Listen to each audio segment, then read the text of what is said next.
जयतु संस्कृतम, संस्कृत की जय हो। और आइए आज हम कक्षा 8वीं संस्कृत पाठ 1 सुभाषितानि, कक्षा 8वीं संस्कृत पाठ 1 सुभाषितानि के श्लोकों का अर्थ समझेंगे। और जैसा पाठ है सुभाषितानि वैसे ही अर्थ समझाएंगे सुभाष चंद्र शास्त्री। तो आइए, प्रथम पाठ है, पहला पाठ सुभाषितानि। सुभाषितानि का अर्थ है मधुर वचन, सुंदर वचन। पहला श्लोक है गुणा। ये देखिए पहला श्लोक है, इसका आदर्श वाचन करेंगे हम। और आदर्श वाचन से स्वर वाचन, स्वर सहित वाचन, जिसको संस्कृत में श्लोकों का गायन किया जाता है और गायन से उनके रस का आस्वादन किया जाता है। जब तक संस्कृत में श्लोकों का, मंत्रों का रस न चखा जाए तब तक उसके वाचन का या उसके उच्चारण का कोई लाभ नहीं है। और गायन से, श्लोक गायन से उच्चारण भी शुद्ध होता है और शुद्ध उच्चारण जितना होगा उतना ही हमें उसमें रस अधिक आएगा। तो देखिए पहला श्लोक है, इसका सस्वर वाचन हम करेंगे। कैसे गाएंगे इसको? गुणा गुणज्ञेषु गुणा भवन्ति, ते निर्गुणं प्राप्य भवन्ति दोषाः, सुस्वादुतोया प्रभवन्ति नद्यः, समुद्रमासाद्य भवन्त्यपेयः, समुद्रमासाद्य भवन्त्यपेयः। ये इसका सस्वर वाचन है। जितनी बार गाएंगे, कंठस्थ करेंगे, उतना ही रस हमें प्राप्त होगा। अब इसके अर्थ को समझिए। गुणाः गुणज्ञेषु गुणाः भवन्ति। गुण, गुणज्ञेषु गुणी लोगों में ही, गुण के जानकार लोगों में ही गुण होते हैं। ते निर्गुणम प्राप्य भवन्ति दोषा, वे गुण निर्गुणम प्राप्य, गुणहीन को पाकर भवन्ति दोषा, दोष बन जाते हैं। अर्थात गुण तभी तक गुण है जब तक वो गुणी लोगों के पास हैं। यदि गुण किसी निर्गुणी के पास, गुणहीन के पास चले जाएं तो वो गुण नहीं रहते, दोष बन जाते हैं। अपनी इस बात को सत्य साबित करने के लिए कवि ने क्या प्रमाण दिया, क्या उदाहरण दिया है, वो देखिए अगली पंक्तियों में। सुस्वादुतोया प्रभवन्ति नद्यः, समुद्रमासाद्य भवन्त्यपेयः। नद्यः, नदियां, सुस्वादु तोया प्रभवन्ति। सुस्वादु तोया का मतलब है सुंदर स्वादिष्ट जल वाली बहती हैं, होती हैं। अर्थात नदियों का जो जल है वो स्वादिष्ट होता है, मधुर होता है, मीठा होता है, स्वच्छ होता है। लेकिन समुद्रमासाद्य भवन्त्यपेयः, समुद्र को पाकर वे अपेय बन जाती हैं। अपेय का मतलब पीने योग्य नहीं रहती। इसका मतलब क्या हुआ कि नदी में गुण था, नदी के पानी में गुण था, मधुरता का, स्वच्छता का। लेकिन जब वो निर्गुणी समुद्र में जाकर के मिल गई तो वह जो पानी, नदी के पानी का स्वाद था वो भी दोष युक्त हो गया। जैसा ऊपर की पंक्तियों में कहा गया था उसका प्रमाण इन दो पंक्तियों में कवि ने दिया है। एक बार फिर से अर्थ देखें। गुणा गुणज्ञेषु गुणा भवन्ति, गुण गुण के जानकार लोगों में ही गुण होते हैं। ते निर्गुणम प्राप्य भवन्ति दोषा, वे निर्गुण को, गुणहीन को पाकर दोष बन जाते हैं। सुस्वादु तोया प्रभवन्ति नद्यः, नदियां स्वादिष्ट जल वाली होती हैं। समुद्रमासाद्य भवन्त्यपेयः, लेकिन समुद्र को पाकर वे पीने योग्य नहीं रहती। आशा है आपको इसका अर्थ समझ में आ गया होगा। दूसरे श्लोक की तरफ चलते हैं और दूसरे श्लोक का लीजिए रस। आप भी साथ ही साथ देखते रहें और मेरे साथ उच्चारण करके गाने का मजा लेते रहें, गाएं और गाने का अभ्यास करें। साहित्य संगीत कला विहीन साक्षात् पशुपुच्छ विषाणहीन तृणं न खादन्नपि जीवमानः तद्भागधेयं परमं पशूनां तद्भागधेयं परमं पशूनां। अर्थ समझिए। साहित्य संगीत कला विहीन है, साहित्य की संगीत की कलाओं से रहित, साक्षात पशु पुच्छ विषाणहीन है। कौन? मनुष्य, अर्थात जिस मनुष्य के अंदर साहित्य और संगीत की कलाएं नहीं हैं, वह साक्षात पशु, वह स्पष्ट रूप से पशु ही है। पुच्छ विषाणहीन है, पूंछ और सींग के बिना, पूंछ और सींग से रहित वह साक्षात पशु है, जिस मनुष्य के अंदर साहित्य संगीत आदि कलाएं नहीं है। तृणं न खादन्नपि जीवमानः, पशु क्या खाता है? घास, तिनका। लेकिन ये मानव जिसके अंदर कला नहीं है, ये तृणं न खादन्नपि जीवमानः, घास इत्यादि न खाता हुआ भी जीवित रहता है। तद्भागधेयम, ये भाग्य है, सौभाग्य है, परमम बहुत बड़ा, परम पशुनाम पशुओं का, ये पशुओं का बहुत बड़ा सौभाग्य है कि यह पूंछ और सींग के बिना मनुष्य रूपी जो पशु है वो घास फूस न खा करके भी जीवित रहता है। तो यह पशुओं के लिए सौभाग्य की बात है, क्योंकि यदि ये घास फूस भी खाने लग जाता तो पशुओं को भी भूखा ही मरना पड़ता। ये कहने का भाव है। इसलिए इस श्लोक का भाव क्या है कि मानव रूप धारण करके या मानव का शरीर प्राप्त करके हमें अपने अंदर अच्छी कलाओं का विकास करना है, अच्छी कलाएं अपने अंदर भर लेनी है, चाहे वो साहित्य की या संगीत की या नृत्य की या गायन की या वादन की, किसी भी प्रकार की कला है, तो उस कला को हमें अपने अंदर विकसित करना है, उससे युक्त होना है। नहीं तो कला से इस प्रकार की कोई गुण किसी के अंदर होगा ही नहीं, तो वो मनुष्य पशु के ही समान है। आशा है इस श्लोक को भी आप समझ गए होंगे। तीसरे श्लोक पर चलते हैं।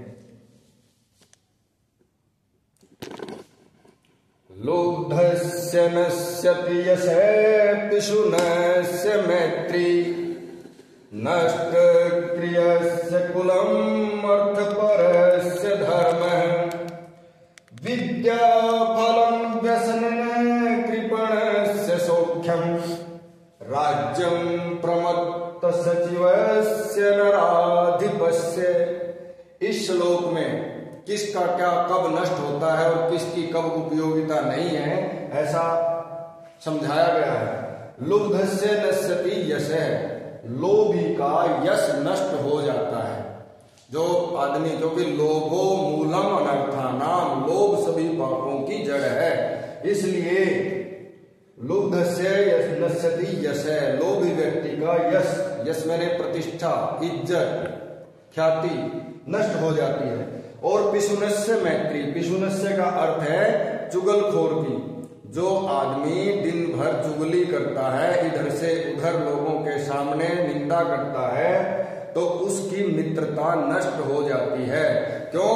क्योंकि मेरे सामने उसने किसी के बारे में कुछ कहा, दूसरे के सामने किसी के बारे में कुछ कहा, तीसरे के सामने कुछ कहा। जब वो तीनों मिले तो उस बात का पता चला और उसकी पोल खुली, तो उससे सभी जो है कन्नी काट लेते हैं कि ये तो गंदा आदमी है, इसलिए उसकी मित्रता नष्ट हो जाती है। नष्ट क्रियस्य कुलम, और नष्ट क्रियस्य, जिसकी क्रियाएं नष्ट हो गई उसका कुलम, कुल नष्ट हो जाता है। इसका मतलब क्या है कि कुल में कुछ परंपराएं प्रचलित होती हैं, बड़े बुजुर्गों के द्वारा चलाई जाती हैं। यदि कोई उन परंपराओं का, उन रीति रिवाजों का पालन नहीं करता तो वह कुल नष्ट हो जाता है। नष्ट क्रियस्य कुलम, जो क्रियाहीन है उसका कुल नष्ट हो जाता है। अर्थ परस्य धर्म है, और अर्थपरस्य जो धन के ही परायण है। अर्थपरस्य का मतलब जिसका हर समय पैसे पर ही ध्यान रहता है, जो पैसा ही कमाने में है, अर्थपरायण है, उसका धर्म नष्ट हो जाता है। विद्या फलम व्यसनिनय, व्यसनिनय व्यसनी कौन? जिसके अंदर बुराइयां हैं, जो जिसके अंदर दोष हैं, उस व्यसनी की, बुराई वाले व्यक्ति की विद्या का फल नष्ट हो जाता है। कृपणस्य सौख्यम, और कंजूस व्यक्ति का सुख नष्ट हो जाता है। कंजूस का सुख कैसे नष्ट होता है? कंजूस व्यक्ति को हर समय पैसे के आने की चिंता लगी रहती है। पैसा आना चाहिए, जाना नहीं चाहिए, ये उसकी चिंता है। और इस चिंता में ही उसका आराम, चैन, नींद सब कुछ हराम रहता है। इसलिए कहा है कंजूस का सुख नष्ट हो जाता है। राज्यम प्रमत्त सचिवस्य नराधिपस्य, और प्रमत्त सचिवस्य जो अभिमानी मंत्री के अधीन है राजा, अपने आप कुछ नहीं सोचता, जो अभिमानी मंत्री सलाह देता है उसी के अनुरूप करता है, ऐसे राजा का राज्य भी नष्ट हो जाता है। आशा है ये श्लोक भी आपको अच्छी तरह समझ में आ गया होगा। चौथे श्लोक की तरफ चलते हैं, इसका उच्चारण देखिए।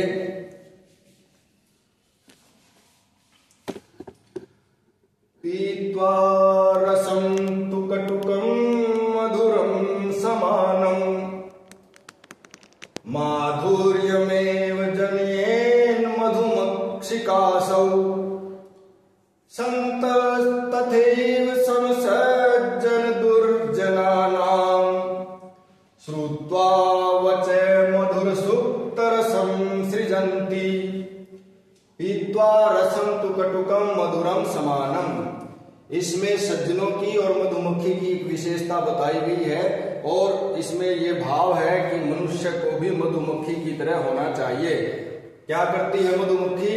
पीत्वा रसं तु कटुकं मधुरम समानम, मधुमक्खी कड़वे और मधुर को, रस को समान रूप से पीकर, समानम रसम पीत्वा, समान रस को पीकर, यानी फूलों से चाहे कड़वा रस चूसे या मीठा रस चूसे, वह मक्खी, मधुमक्खी समान रूप से कड़वे और मधुर रस को पीकर माधुर्यम एवं जनयेन, मीठा ही प्रकट करती है, अर्थात शहद का ही निर्माण करती है। चाहे वो फूलों से कड़वा रस चूसे या मीठा चूसे, लेकिन निर्माण करती है शहद का, और शहद स्वभाव से ही मीठा होता है। संतस तथैव समसज्जन दुर्जनानाम, तथैव उसी प्रकार संत सज्जन लोग, सम सज्जन दुर्जनानाम सज्जन और दुर्जनों में समान होते हैं, अर्थात सज्जन और दुर्जनों के विचारों को समान भाव से ग्रहण करते हैं। चाहे दुर्जन उनको गालियां दें और चाहे सज्जन उनकी प्रशंसा करें, तो संत लोग दोनों ही बातों को समान भाव से ग्रहण करते हैं। श्रुत्वा वचय मधुर सुक्त रसम सृजंती, और वे सज्जन लोग, उन संत लोग सज्जन और दुर्जनों की वाणी को सुनकर, श्रुत्वा वचय वचनों को सुनकर मधुर सुक्त रसम सृजंती, मधुर वचन का रस ही निर्माण करते हैं, यानी वो मधुर वाणी ही बोलते हैं। चाहे कोई दुर्जन उनको गालियां दे दे, चाहे कोई सज्जन उनको प्रशंसा कर दे, लेकिन संत लोग दोनों ही भावों को सुन ग्रहण करके समान भाव से मधुर सुक्त, मधुर वचन रस का ही निर्माण करते हैं, मीठे वचन ही बोलते हैं। अगला श्लोक देखिए। विहाय पौरुषम यो हि देवम एवावलंबते प्रासाद सिंहवत्तस्य मूर्धनि तिष्ठन्ति वायसः, ये इसका आदर्श वाचन है। विहाय पौरुषम यो हि देवम एवावलंबते, यो मैंने जो, पौरुषम विहाय पुरुषार्थ को छोड़कर, जो व्यक्ति मेहनत को छोड़कर, परिश्रम को छोड़कर, देवम एवावलंबते भाग्य का ही सहारा लेता है, प्रासाद सिंहवत्तस्य तस्य मूर्धनि, प्रासाद सिंहवत महल के शेर की तरह, जिस तरह से महल के मुख्य द्वार पर या महल की चोटी पर कोई शेर की प्रतिमा बना दे तो तस्य, और उसके ऊपर क्या बैठते, कौवे, तो प्रासाद सिंहवत्तस्य मूर्धनि तिष्ठन्ति वायसा, महल के शेर की तरह उसके सिर पर कौवे ही बैठते हैं। यहाँ कौवे का भाव क्या है व्यक्ति के अर्थ में कि असफलताएं ही उसको हाथ लगती हैं, वो जीवन में उन्नत नहीं होता, क्योंकि पुरुषार्थ को छोड़कर उसने भाग्य का ही सहारा ले लिया है। इसलिए जो व्यक्ति परिश्रमी है वही सफलता प्राप्त करता है। परिश्रम के बिना इस संसार में कभी किसी को कुछ नहीं मिलता, तो इसलिए परिश्रम करना जरूरी है। इस श्लोक में परिश्रम का भाव समझाया गया है। छठे श्लोक पर आइए। पुष्प पत्र फलच्छाया मूलवल्कल दारुधि धन्या महेरुहा येषां विमुखम यान्ति नार्थिनः। पुष्प मैंने फूल, पत्र मैंने पत्ता, फल मैंने फल, छाया मैंने छाया, मूल मैंने जड़, वल्कल मैंने वृक्ष की छाल, और दारू भी मैंने लकड़ी। धन्या महीरुहा, धन्य धन्य है, महीरुहा पेड़, ये शाम जिनके, विमुखम यान्ति नार्थिनः, विमुखम मैंने विमुख या खाली हाथ, न यान्ति नहीं जाते हैं, अर्थिने मैंने मांगने वाले। यहाँ पेड़ों की महत्ता पर प्रकाश डाला गया है कि पेड़ अपना सब कुछ लोगों के लिए दान कर देते हैं। जैसे महीरुहा धन्या, ये पेड़ धन्य है जो फूल, पत्ते, फल, छाया, जड़, छाल और लकड़ी सभी कुछ अर्थिने मांगने वालों को देते हैं, और येषां अर्थिने विमुखम न यान्ति, जिनके याचक कभी खाली हाथ नहीं लौटते। यानी वृक्ष के पास से आकर कुछ न कुछ लेकर ही जाता है, जिसको जो चाहिए वो लेकर जाता है, और वृक्ष अपना सब कुछ लुटाता चलता है, लुटा देता है। तो इसी प्रकार यहाँ महापुरुषों के बारे में कहा है कि महापुरुष ऐसे होते हैं, वो अपना सब कुछ दूसरों के लिए दान कर देते हैं, उनका अपना कुछ नहीं होता, वो अपने लिए कुछ भी नहीं जोड़ते। ये श्लोक का भाव है। सातवें श्लोक पर आइए। इसका आदर्श वाचन गा करके इसका रसास्वादन लीजिए। चिंतनीया हि विपदाम आदावेव प्रतिक्रिया न कूप खननम युक्तम प्रदीप्ते वन्निना गृहे।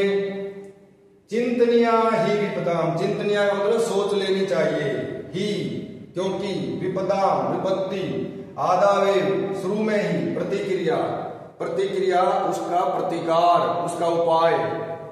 न कूप खननम युक्तम, न मैंने नहीं, कूप खननम कुआं खोदना, युक्तम ठीक, प्रदीप्ते लग जाने पर, ज्वलित होने पर, जलने पर, वन्निना आग के द्वारा, गृह घर, यानी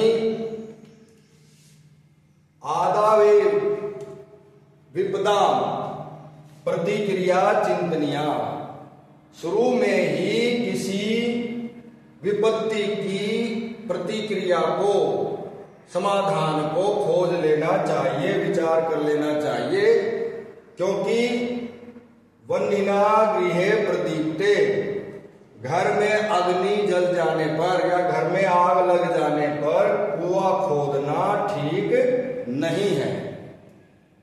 का वर्षा जब कृषि सुखाने, जब खेती सूख ली हो तो फिर वर्षा का क्या फायदा है, और घर जल जाए तो फिर कुआं खोदने का कोई लाभ नहीं है, समय निकल जाए तो फिर पछताने का कोई लाभ नहीं है। इसी प्रकार से यहाँ पर कहा गया है कि विपत्ति का शुरू में ही समाधान ढूंढ लेना चाहिए। घर में आग लग जाने पर कुआं खोदना उचित नहीं है। आशा है आप सभी को ये सभी श्लोक ठीक प्रकार से समझ में आ गए होंगे, और आप जो है इनको अच्छी तरह से सुने, समझें, दोहराएं, और अपनी प्रतिक्रिया कमेंट्स के माध्यम से हमें जरूर बताएं। और अब ज़्यादा से ज़्यादा सिलेबस की वीडियो भी हम डालेंगे, तो आप ज़्यादा से ज़्यादा इस YouTube चैनल के माध्यम से सिलेबस का भी लाभ उठा सकते हैं। धन्यवाद।